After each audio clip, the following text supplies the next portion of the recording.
Hello, how are you guys doing? I hope you're doing good. Today, Grandma wants to read you another Christmas story. This one is called Christmas Day in the Morning by Pearl S. Buck. He woke suddenly and completely. It was 4 o'clock in the morning, the hour at which his father had always called him to get up and help with the milking. Strange how the habits of his youth clung to him still.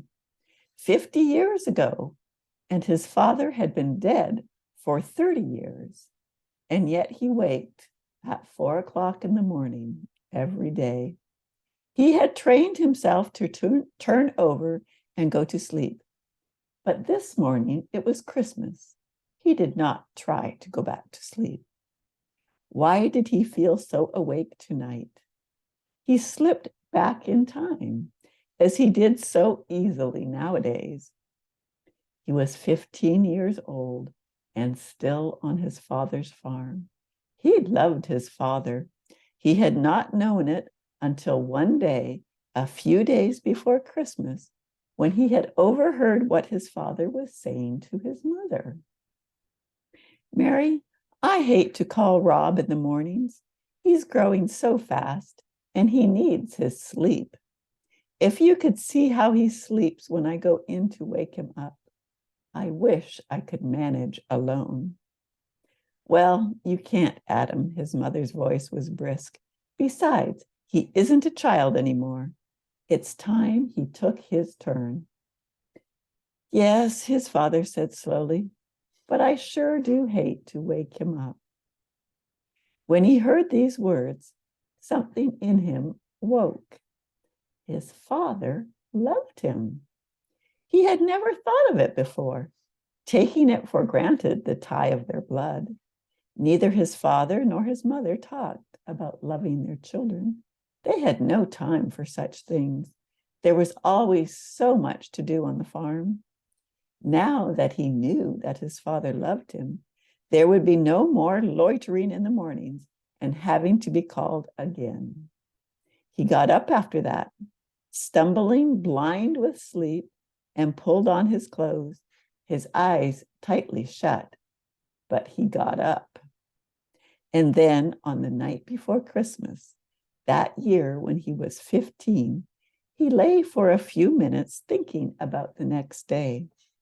They were poor, and most of the excitement was in the turkey they had raised themselves and the mince pies his mother had made.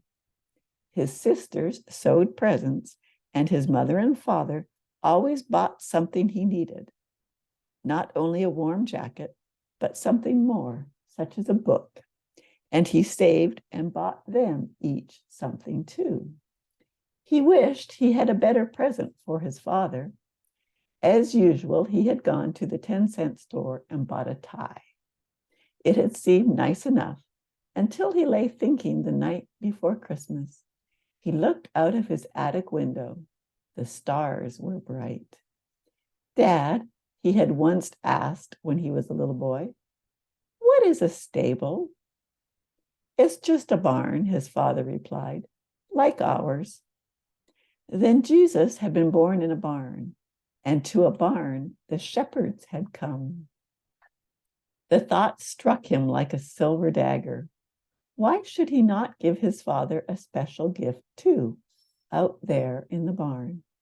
He could get up early, earlier than 4, and he could creep into the barn and get all the milking done. He'd do it alone, milk and clean up, and then when his father went out to start milking, he'd see it was all done, and he would know who had done it. He laughed to himself as he gazed at the stars. It was what he would do, and he must not sleep too sound. He must have waked 20 times, scratching a match each time to look at his old watch. Midnight, 1:30, and then 2 o'clock. At 2:45, he got up and put on his clothes. He crept downstairs, careful of the creaky boards, and let himself out. The cows looked at him, sleepy and surprised. It was too early for them, too. He had never milked all alone before, but it seemed almost easy. He kept thinking about his father's surprise. His father would come in and get him, saying he would get things started while Rob was getting dressed. He'd go to the barn, open the door, and then he'd go to get the 2 empty milk cans. But they wouldn't be waiting or empty. They'd be standing in the milk house filled up. What the? He could hear his father exclaiming. He smiled and milked steadily, 2 strong streams rushing into the pail, frothing and fragrant. The task went more easily than he had ever known it to go before. Milking, for once, was not a chore. It was something else, a gift to his father who loved him. He finished. The 2 milk cans were full. He covered them and closed the milk house door carefully. Back in his room, he had only a moment to pull off his clothes in the darkness and jump into bed, for he heard his father up. He put the covers over his head to silence his quick breathing. The door opened. Rob, his father called, we have to get up, son, even if it is Christmas. All right, he said sleepily. The door closed and he lay still, laughing to himself. In just a few minutes, his father would know. His dancing heart was ready to jump from his body. The minutes were endless. 10, 15, he did not know how many. And he heard his father's footsteps again. The door opened and he lay still. Rob? Yes, Dad. His father was laughing, a queer, sobbing sort of laugh. Thought you'd fool me, did you? His father was standing beside his bed, feeling for him, pulling away the cover. It's for Christmas, Dad. He found his father and clutched him in a great big hug. He felt his father's arms go around him.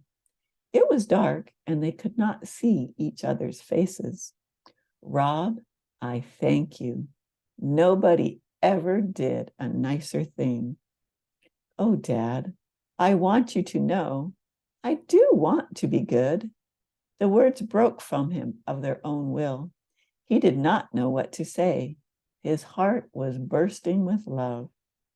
He got up and pulled on his clothes again, and they went down to the Christmas tree. Oh, what a Christmas! And how his heart had nearly burst again with shyness and pride as his father told his mother and made the 3 younger children listen about how he, Rob, had got up all by himself. The best Christmas gift I ever had, and I'll remember it, son, every year on Christmas morning, so long as I live. They had both remembered it, and now that his father was dead, he remembered it alone. That blessed Christmas dawn, when alone with the cows in the barn, he had made his first gift of true love. Well, I think that's a great story. And I hope we give gifts of love. They don't have to be purchased gifts. They don't have to be expensive. But it's something that I hope we will give from the heart to show that we love the person that we are giving the gift to. Whether it's a gift of time, a gift handmade, or a gift that we've purchased, whatever it is, I hope it's truly a gift from our heart to show how much we love one another. And remember, Grandma loves you, and these stories are a gift from me to you.